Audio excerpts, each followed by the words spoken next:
feel like I should be a little scared sitting next to Lucifer and... Yeah, I was going to say, that was my opening question. But I was going to say, as long as you're human. Another shady character. Another powerful character. Another passionate character. Another committed character. A man on a mission. That's the way I like to look at it, right? I mean, that's what Zedekiah is as far as I'm concerned. Is that what drew you to this? Oh yeah. I love playing somebody who's smarter than me in life and more ambitious and passionate about getting what they want, and challenges the heroes of the story so to their core as Zedekiah does. That's what really drew me to it, and the family stuff. I think great stories are about family.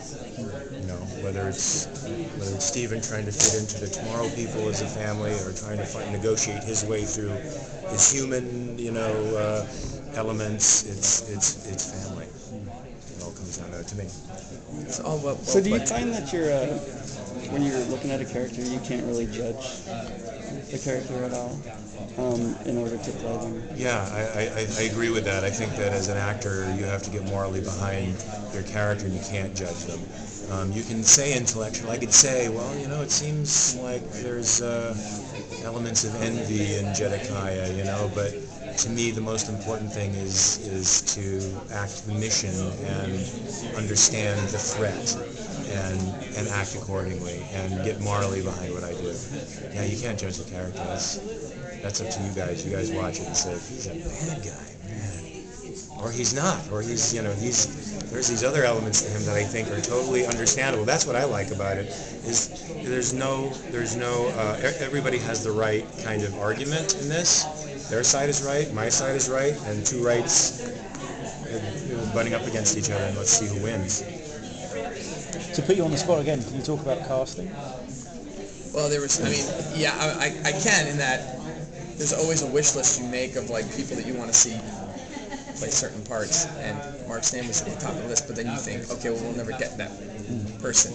And he was actually interested, and that was sort of how it came to be. It was the only Zedekiah we ever talked about, and we're really, really fortunate to have gotten him. The original Zedekiah character, when I was a kid, was one of the first characters to scare the hell out of me. And he literally, talk about mustache twirling. I think he literally used to twirl his mustache in the show. But he was scary. He was, from that kind of 70s scary, where like they weren't afraid of like really scary, like freaky stuff.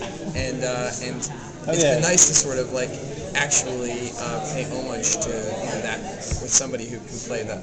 Now, where I think we live in a world where the grays of those characters are actually what makes things even more threatening, and he just does it so brilliantly. It's been really exciting to talk to him and think about where that character might go and shit. And Mark says that's his favorite kind of character to play. Is that your favorite character, right? The favorite kind of character? Yeah, I think they're incredibly challenging to write.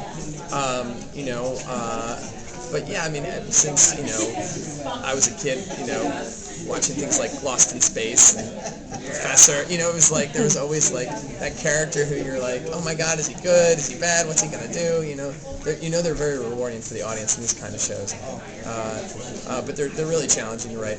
Luckily, I have someone that I work with, in this case Phil Clemmer, who's just, I think the voice of the character very much pours out of him, and that sort of love of both science and that all of which Zedekiah expresses, and also just the kind of the desire to protect the human race and the challenges there. He's sort of channeling the character, and then Mark kind of comes in and elevates the whole thing. That's always exciting to watch when you see somebody who can really is writing a character they're born to write and a character they're born to play, both working and use. So it's been great. We talked to Phil a little bit about plan for the show, what kind of Bible or storyline you think of for the series. So Greg, if you could talk a little bit about that, and then Mark, what you want to know about your character, and or like how do you approach it? Do you want to know everything, or do you want to learn it as you get a script, or how does that inform your performance? You want me to go first? Because you guys can decide. It's interesting because it doesn't always make a difference to know the whole thing. It kind of all works out somehow when you're just acting in the moment. that anal part of myself that likes to know everything and is a ambitious studier. Would love to see where it's going because there are tons of mysteries and interesting things that I am dying to know about Zedekiah and his family and where he's going and what's up. But there's a part of me that says, well, I've been in that situation before where you don't know. Somebody else does, and it still kind of works out. It makes you not act the end because you're in the moment in life. You don't know where the end is going in life, so you're just right here, right now. So sometimes that's very spontaneous.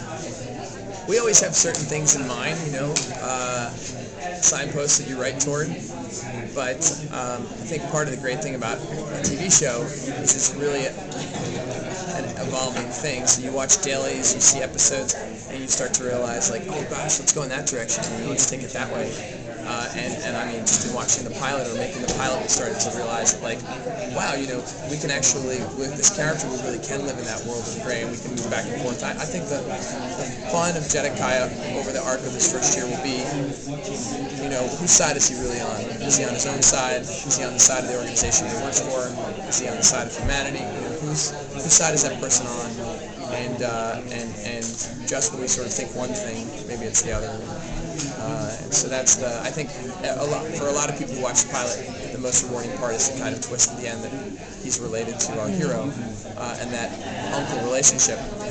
In fact, not that this matters, but when you test things and you see it, sort of like a favorite relationship with the audience in the sense of, like, they called him the uncle. Like, suddenly he didn't even become Jed anymore. Zedekiah was like the uncle, and the connection that family relationship between the two of them is one that we get to really sort of explore in addition to their working relationship. Mike, you were saying you love Comic-Con and you do keep cropping up in these sort of genre shows. Is it that specifically draws you, or did you think that's where the good, morally ambiguous characters lie, or is it not necessarily that they're anything to do with genre? A little bit of both. I think I've just been lucky, and fortunate to be a part of a genre that I really like, and a fan of myself. I think you can just deal with bigger things and more interesting things in a genre like this, and do it safely, and talk about. I mean, it's deep. I mean, I think the stuff in Tomorrow People, between the Tomorrow People and the human race is fruitful stuff, and you can do it in this sci-fi genre better than anything else. Yeah. Thank you, guys. Thank you.